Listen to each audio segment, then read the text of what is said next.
Welcome back to the Cinematic Flight Reports.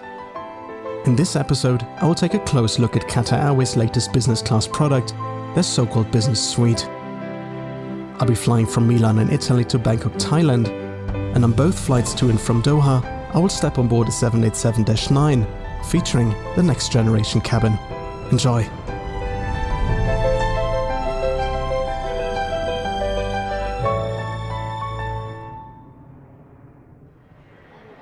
Milan Malpensa. About 50 kilometers outside of the city, the airport handles the lion's share of international traffic leaving Lombardy, making it Italy's second biggest player after Rome's Fiumicino airport. Much had changed in its 100-plus year history, dating back to when the Caproni brothers took their first flying machine, the Cal biplane, for a spin. Yet it took until the millennium that Malpensa would become the airport it is today, as it used to be much less appealing than the city's second airport, Linate. This airport is only 11 kilometers out of Milan and therefore much more convenient to reach. But as demand increased and Linate reached its limits, Malpensa received the infrastructure improvements it needed and emerged as one of Italy's leading airports, serving 28 million passengers at its peak in 2019. Today, on this beautiful morning in March of 2022, Qatar Airways used the counters at row number 16 to get people checked in to their worldwide destinations. With COVID procedures still present, requirements for each country varied wildly and made document checks a time-consuming challenge for both passengers and airport personnel. At the end of the row were the business class counters, and check-in here was straightforward. In less than 5 minutes I was done, and with only one bag to check, I had less of a burden than others. And with that, I was on my way to security. QR124 to Doha would leave at 9:35 am, with an expected flight time of around 6 hours, and land in Qatar in the late afternoon. Bundled under the Via Milano branding, passengers in premium classes have access to a fast track, which earned its name this morning, as the staff was very professional and handled all my electronics effortlessly, giving me more time to make a choice between limoncello and other Italian duty-free souvenirs. And although I don't care too much for airport stores, I purchased a replacement for my old messenger bag at the Mont Blanc store. Once through passport control, it was only a few minutes until I got a first look at QR's latest addition to their Dreamliner family. Qatar Airways currently has 10 of these aircraft in their fleet and orders for 20 more, which will see them match the number of 787-8 in the future. Seeing them add yet another business class product to their lineup, my expectations were very high. I was excited to see how QR would handle another suite product besides Q-Suite, and also if the new cabin would eradicate some of the major flaws one can find in their 787-8s.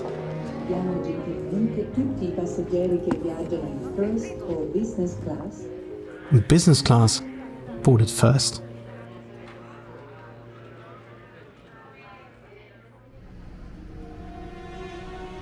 Stepping on board, one immediately notices the cabin and its design elements as something new, but it also feels very familiar.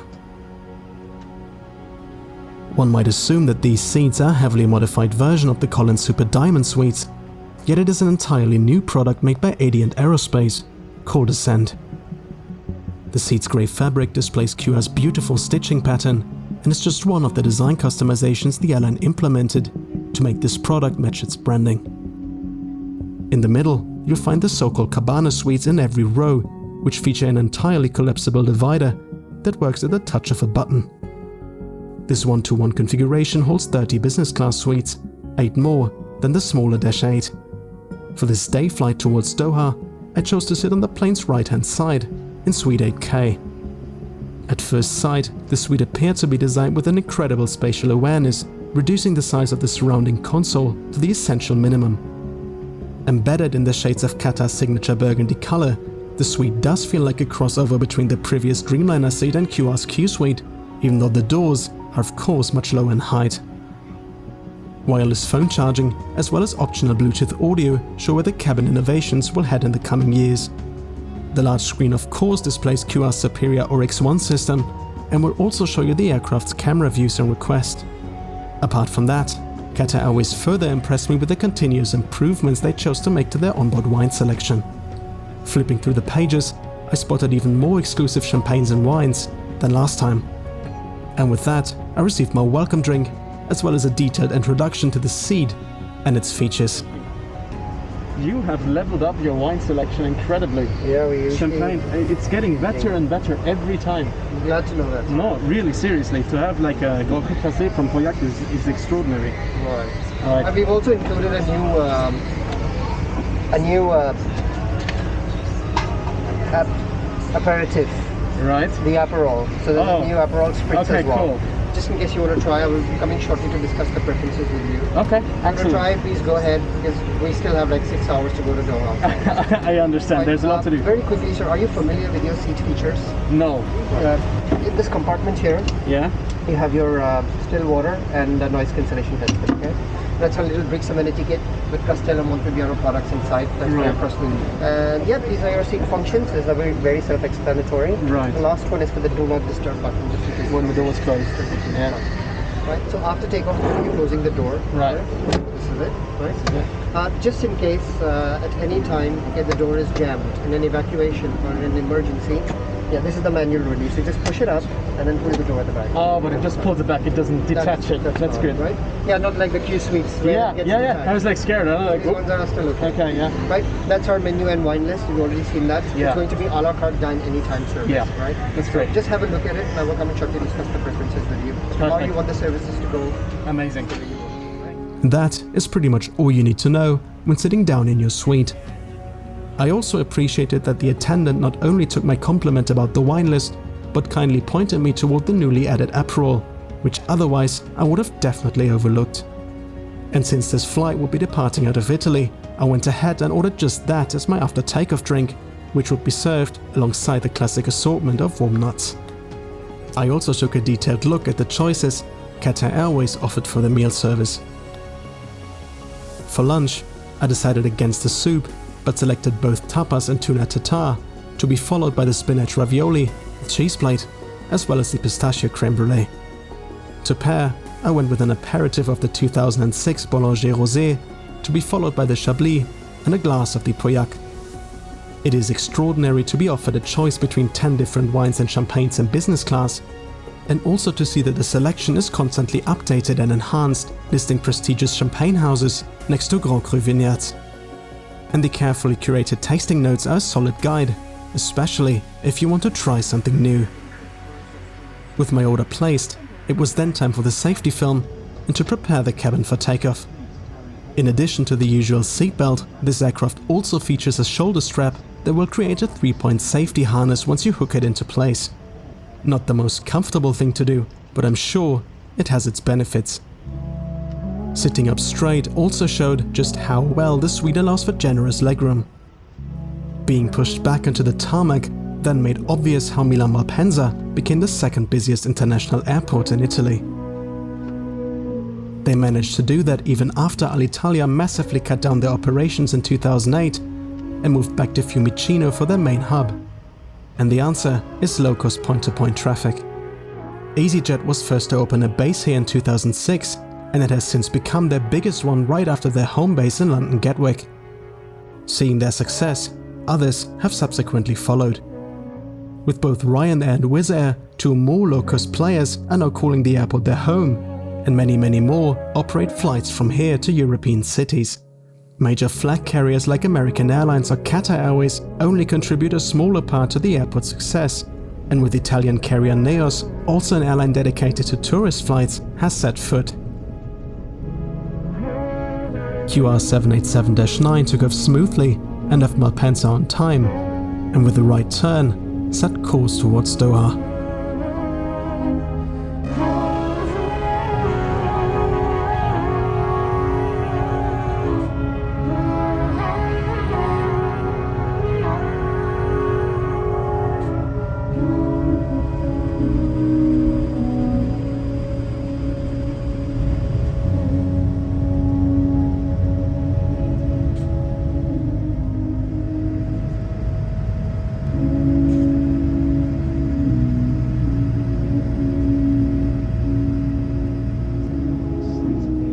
falls above the clouds, the first feature I used was the new induction phone charger. As for most passengers, their mobile will be the device they use the most during their time on board, so a central charging solution that simultaneously secures your phone with a latch makes perfect sense to me. I put it in and out of the charger constantly, and it always started charging right away, and reliably kept doing so. Depending on your model and brand, you might need to take your phone out of its case for the system to work perfectly. With the aircraft approaching cruising altitude, the cabin then was illuminated in an orange hue and revealed another one of its advantages. The middle seats get a decent share of light. In Q-Suite, the high doors on each side of the aisle will always make you fly in darkness, even during the brightest sunshine. But here, the doors are shorter, and most passengers only adjust the window tint slightly, which also results in more light coming in. Just as pre-ordered on the ground, the Aperol made its way to my suite and fit the scene perfectly. I was happy to try something new, as I usually would have ordered champagne instead. And here, you can see why the gradually tinting windows remain a useful feature rather than a gimmick, as they will block out precisely the amount of light you need so you can gaze out comfortably. The entering light will just get bluer in hue with every additional shade you apply. Together with the individual air nozzles at every seat, this makes for very good customization options. After enjoying my drink, I briefly checked the provided amenity kit for updates, yet the selection of Montevideano products still remained unchanged. Further amenities beyond eye mask, earplugs and socks can be found in the business class bathrooms as you need them. Another feature QR likes to promote is its onboard super Wi-Fi. And the deal they promise seems too good to be true. Super fast Wi-Fi with speeds just as on the ground for the entire flight, with no data cap for just $10 US. While the first onboard internet access years ago was a painful experience that constantly lost connectivity, these great download and solid upload speeds will give you a carefree superior experience that can download 4K movies in no time. I then closed the doors of my suite. Just as on the ground, the little gap remained, but you can hardly notice that from your seat. And though lower than Q-Suites, the door shields you away nicely so you don't see other guests, with the exception of the hairline of the passenger in front of you.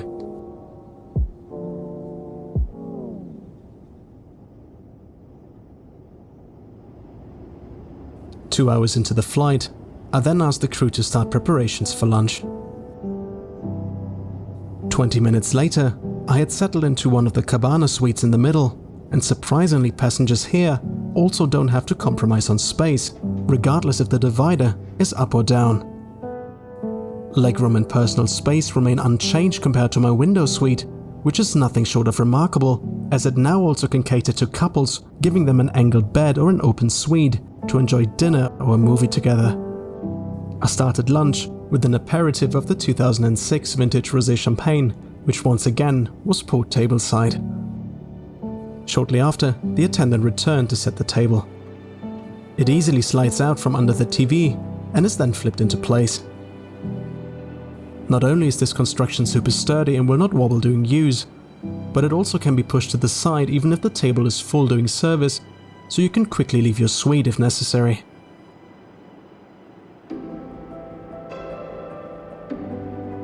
First to be served was a selection of tapas, which on this sector was to replace the option of mezze. In recognition of our departure from Italy, that turned out to be an assortment of olives next to a caprese-style bowl of cherry tomatoes and mozzarella balls, as well as a sort of cream cheese topped with bits of dried tomatoes and parsley. All accompanied by a bowl of hot and oily garlic bread, as well as a glass of the Louis Latour Chablis Vaucoupin, a Premier Cru Chardonnay that was every bit as fresh and fruity as the menu had suggested. It really is super easy to pick the right wine for the occasion.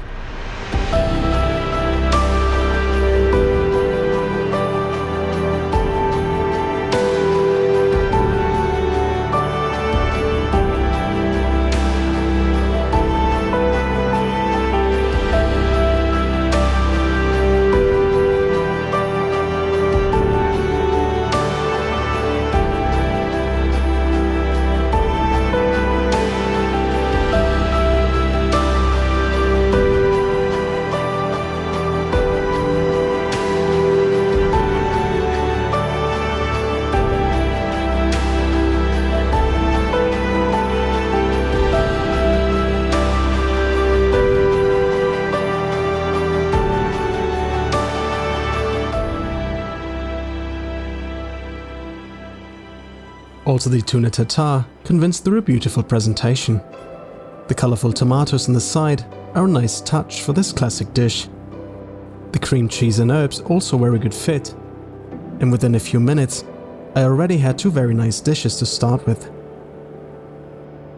With the tuna, I had just refilled the Chardonnay, as its crisp acidity accompanied the mild and oily fish perfectly.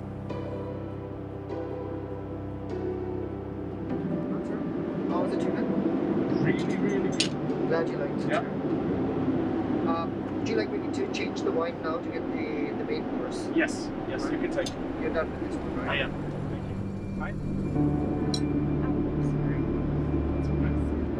Hi. Up next would be the ravioli, for which I chose the Bordeaux wine.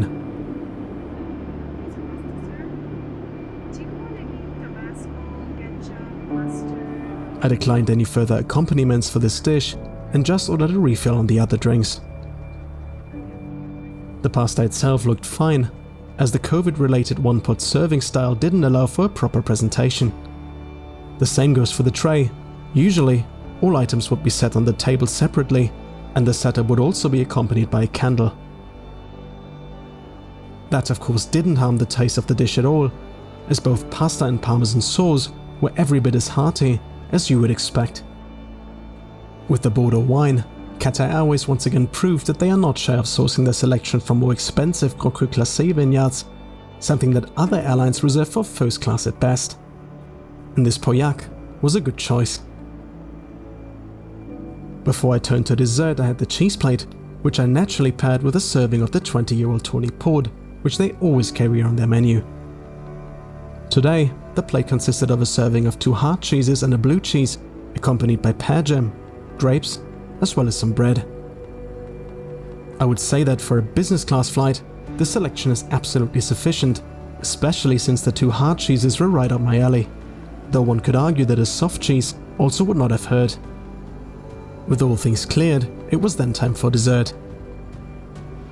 I had chosen the pistachio creme brulee, yet what I received was more like a dense pistachio flavored cake filling than a creamy creme brulee, but still very much delicious. Overall, Qatar Airways served a compelling lunch selection that I would order again at any time. Back in my seat, Swiss chocolate completed today's service, and with the plane already descending, it was time to buckle up and take in the last minutes of this flight before we would touch down at Hamad International Airport, where the sun was just about to set.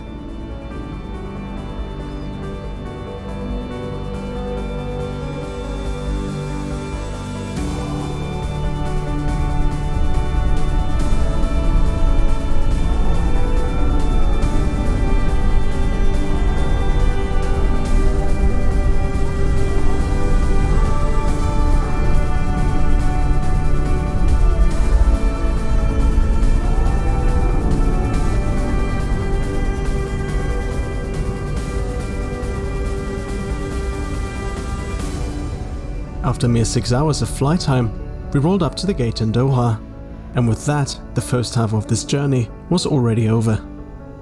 For this day flight, the new business suite was perfectly equipped, with a generous amount of personal space and a convincing seating pattern that makes all seats equally good. With the night flight coming up, I was excited to see how this cabin would perform once the seat would become a bed. My connection to Bangkok would board in a good 2.5 hours, scheduled to leave Doha at 8:10 p.m. So I was not in a hurry and followed along with the stream of so many other travelers that were heading towards the transfer security, only to meet up with the bear in the main hall shortly after.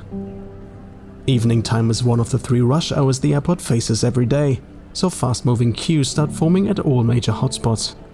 That also happens between 6 and 8 in the morning, as well as around midnight. During these peak times, QR tries to relax the queue in front of their lounges by checking passengers' tickets even before they get up the escalator. As my ticket included premium lounge access, I was able to turn left and head inside. The beautiful Mourjan Lounge is a little village of its own. Sometimes full, sometimes deserted, but right now also caught in the evening rush. That said, the many spaced out seating areas still made a stay very worthwhile. You can always pick up a sandwich or salad from the snack restaurant on the left, which also has a little buffet section. The designated restaurant is hovering behind the entry desk at the right end of the area and features an extensive buffet with many hot choices and a bar. COVID-inflicted capacity limits, though, made it too much of a wait for me to enter. But that was fine, since I was not too hungry after my flight. I stuck to the self-service area of the lounge, and after about an hour, already made my way downstairs again, right past the Kingdom of Powdered Milk, in order to get to my boarding gate. The busy halls were now running at peak capacity. For the flight to Bangkok, the airport assigned Gate C4, which is equipped with an additional security checkpoint, as it is one of the designated gates to handle QR's US departures. When I arrived, a massive line had already formed. But today, this facility was not used for an additional security screening, but the time-consuming document checks instead, which were necessary as Thailand was still a very restricted destination. As there was a separate line for business class passengers, I soon found myself on the other side of the glass, from where also boarding would commence. That sometimes can be strange, as people will impatiently crowd the door at the very end once boarding time is near. Instead, I went to the windows and took a last glance at the aircraft, before boarding began a few minutes behind schedule. Back on board in this beautiful cabin, I turned left onto the plane's other aisle and took a look at my Suite 8A. Now at nighttime, the seat's lamps become one of the cabin's focal points, casting a comforting warm light into each suite. As I sat down, I was immediately welcomed by name and offered a cold beverage, and I chose QR's signature drink of lemon and mint, shortly before the pajama arrived. Oh, may I offer you a Lobster? The Yes. white coffee? Medium size? I think medium size. Are you sure? But if you want to change the size, you feel free to let me know. All right. Okay, enjoy. Like that. Thank you. Will you also be sorry? Yes. Will you also be providing a topper or something? Yes. Sure. So when you want to make the bedding, just let me know. I'll Okay. come. Excellent. Thank you. This is the captain. Cabin crew, please outdoors for crew check. With COVID restrictions just about to vanish entirely, I would appreciate continuing to see hand sanitizer available in the cabin, as it also remains useful for things other than COVID. For this flight, the drinks menu expectedly remained unchanged, so I only looked at the food. Ooh, towels are back. Yeah. Ooh, that's nice. Cold, please.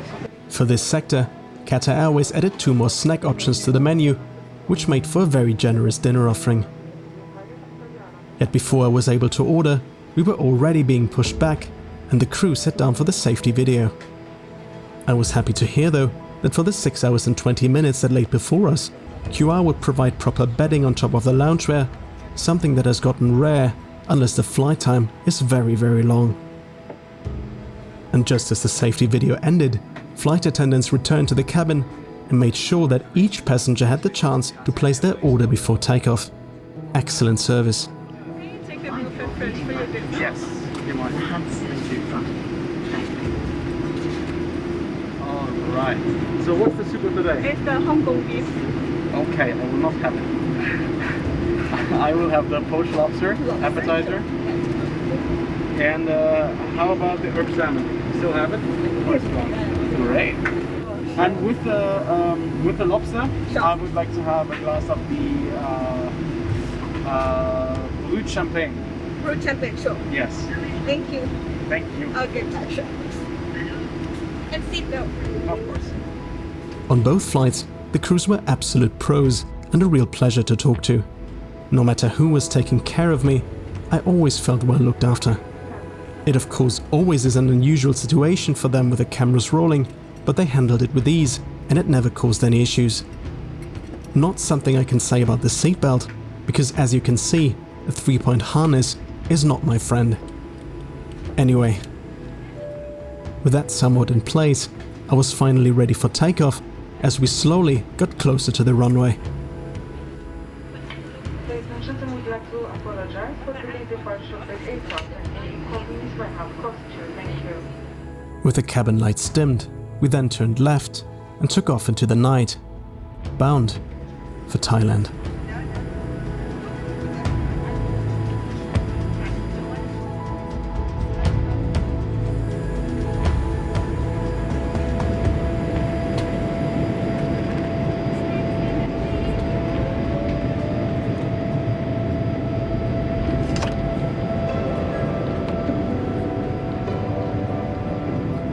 As the network powered back up, I immediately threw in another $10 for Wi-Fi coverage, and the speeds, again, were phenomenal. This really opens up a lot of possibilities in the future, both for entertainment as well as office work, as reliable cloud access to larger files in the air so far has been mostly impossible. I was advised that due to the full cabin in front of me, it may take a little longer than usual to receive my dinner order, so I got comfortable and put my seat in a lounge position. Yet sitting there in the dusk light mood lighting, with my seat already halfway reclined, I considered a change of plans. Instead of dinner, I was able to put a hold on my order and just get another glass of the Pauillac red wine as well as some nuts, which promptly arrived. Thanks to the dine-on-demand service and the crew's flexibility, I was able to change into the provided loungewear in the lavatory, and upon my return would find the bed to be already made. For that, the flight attendant placed a custom-made seat cover over the seat's headrest and then lowered the seat into its fully flat position before carefully arranging the provided blanket as well as the pillow. Once completed, this will leave you with a 79-inch long bed, which equals just about 2 meters. That's 1 inch short of the bed found in Q Suite, yet the exact same as Adient's competitor Collins gave its suite, which you will find aboard several other airlines. And just as in Q Suite, you have the same pillow covered in a fresh case, as well as an additional throw pillow for extra comfort.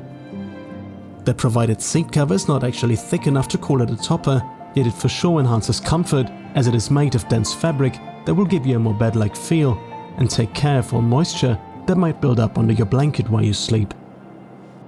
To me, all that makes for a beautiful bed, just as I would expect from a new product in this category. With most suite doors in the cabin now closed, the aisle definitely evokes Q Suite vibes, even though the difference in height is obvious. Yet the gain in privacy compared to QR's previous Dreamliner cabin is undeniably huge. Once in bed, I didn't lay down to sleep immediately, but instead used the back of the suite as a headboard and took care of some work on my iPad. After that, I would return to the IFE, so in preparation for that I ordered a pineapple punch mocktail as well as a Coke Zero. Sitting like that, the suite's door now really added to the feeling of privacy, as it gave me the illusion of traveling in my very own cabin.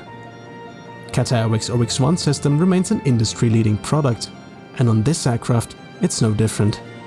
Both controller and TV are touchscreens and of course react promptly to every command, which make them a joy to use. Out of these 6,000 plus entertainment options, I went with the TV show, and after a few seconds of advertising, my selected episode of The Good Doctor started to play.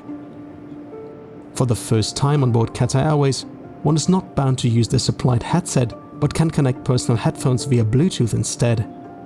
That's a very welcome new feature that will make its way to more of QR's cabins in the future. And now, it was time to put the bed to the test. The seatbelt can be worn loosely around your hips, so it doesn't pose an inconvenience while still keeping you safe throughout the night. Lying down on my side felt way more spacious than I thought it would, also because the footwell is wide enough to not feel like a trap. Very comfortable. Turning on my back, it took a few seconds to settle in, yet even here I found an excellent sleeping position, also enabled by the fully retractable armrest. I honestly was expecting some sort of compromise in comfort, but instead Adient blew it out of the park with a bed that does not nearly feel as cramped as it should. After the flight I looked at the numbers, and what can I tell you? This seat is up to 10% wider than its competitors and even half an inch wider than Q Suite. What an achievement. 2 hours later, I then circled back to my dinner order, and again the table was about to be set with a flawless white tablecloth. The crew had of course kept my choices available, so I was able to start with the poached lobster just as planned before takeoff. Food was again served on the now obsolete tray, which promptly led to a little accident.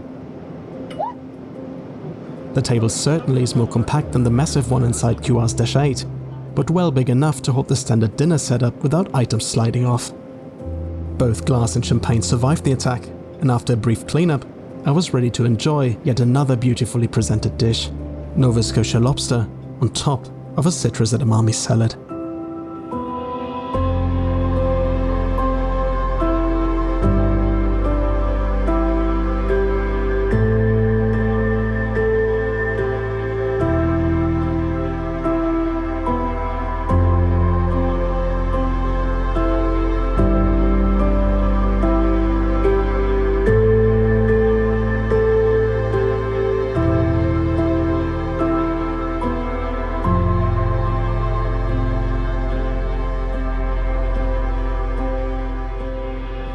truly is a joy to see with how much attention to detail that plate was put together in the galley. The Brut Champagne of course made an excellent match with the lobster and lime, and it does speak for QR that they continue to offer high quality seafood instead of 100% convenience products. The plate disappeared as fast as it had been served, and I was ready for the main. That, on the other hand, was not as pretty, but again, that has to do with the fact that it went into the oven as is. Most other elements of the service were already back to normal, just candles and regular main courses were yet to enhance the experience once again. But as far as one-pot dishes go, I also have seen a lot worse. I chose to complement the salmon with a glass of the Marlborough Sauvignon Blanc. The wine again very much resembled the description and was a solid choice. As was the salmon and mash. The fish was not too dry, and also the vegetables were not soggy or overcooked. The portion size also was generous, so I had no complaints. Approaching dessert, I was asked if I wanted to pair the ordered cheesecake with anything but my selected cappuccino, but I decided to leave it at that. On both flights today, Qatar Airways offered comprehensive menus, which is absolutely commendable. Many other airlines will only give you a choice for the main course and not for a starter or dessert, especially on 2 mere 6-hour flights. That, and of course the practical dine-on-demand service, as well as the high overall quality of the served food options, is what sets Qatar Airways apart from most of its competition. The Basque cheesecake did not disappoint either. Rich, fluffy and sweet, this made for a caramel indulgence that completed today's meal service beautifully. The onboard wine selection continues to impress, and it stands out that QR is not simply trusting big names, but continues to keep the menu accessible by providing insightful taste notes for every choice. Well done. Good morning, ladies and gentlemen from the flight area. This is your first officer speaking. We trust you're having a pleasant flight with us today. We'll be starting our descent into Bangkok shortly, and should be landing in about 40 minutes from now. With this journey coming to an end, it's time to look back on both flights and at what QR's latest business class cabin had to offer. With a business suite, you get a private space-efficient seat that, other than its competition, is catering to both single travelers as well as couples or families. Finally, in a QR 787, all seats are created equal, so missing windows or other catastrophic design choices of its predecessor are a thing of the past. Travelers in middle seats don't have to compromise any space when the divider is up, but can enjoy an angled double suite with their fellow traveler once the divider is down in every single row. Other competitors were unable to incorporate that in their suites and lacked this versatility. The aircraft itself does its part by delivering a quiet and smooth flight experience, and the electronic shades as well as the low doors of the suite make for a well-illuminated cabin, even when sitting in the middle. All seat features could be found exactly where I'd want them to be, including the wireless charging dock as well as the convenient storage compartment, which, together with the overhead bins, should be sufficient for most. To me, this Adient seat is the peak of evolution on this type of aircraft for the time being, and it is very hard for me to find a flaw with it. It offers superior legroom when sitting upright, and once the seat is converted to a bed, the retractable armrest as well as the generous footwell make for a surprisingly comfortable and roomy space, as the seat is even wider than Q Suites. With this cabin, QR has a product below its flagship that still is way ahead of its competitors. Welcome to Thailand, Bangkok. The local time here is 6:45 AM. For your safety, please remain seated with your seatbelt fastened until the aircraft has completely stopped and the seatbelt sign is switched off. Leaving the plane, queues were forming once again as the local authorities thoroughly checked each traveler's documents before granting access to the arrivals hall. Another COVID requirement during the time mandated that once you were to collect your bag from the carousel and exited through customs, your hotel had to arrange for a private direct transfer from the airport. I would stay in Bangkok's Waldorf Astoria, which is a good 30 kilometers from the airport, so the journey might take anywhere from 40 minutes up to an hour. For the transfer, I chose their fully electric S-Class, which was equipped with the whole shebang in passenger comfort. The hotel also supplied amenities like water and towels to make the journey even more enjoyable. The S-Class, really had it all. So much so that it took me a few moments to locate the entertainment remote, so I could turn off the music to the commercial playing on the entertainment screen in front of me. The car featured ventilated seats with a lounge position, a fully adjustable headrest, as well as superior leather upholstery. The middle console also had a hotel letter that gave an introduction to the property and its services. But that was not all.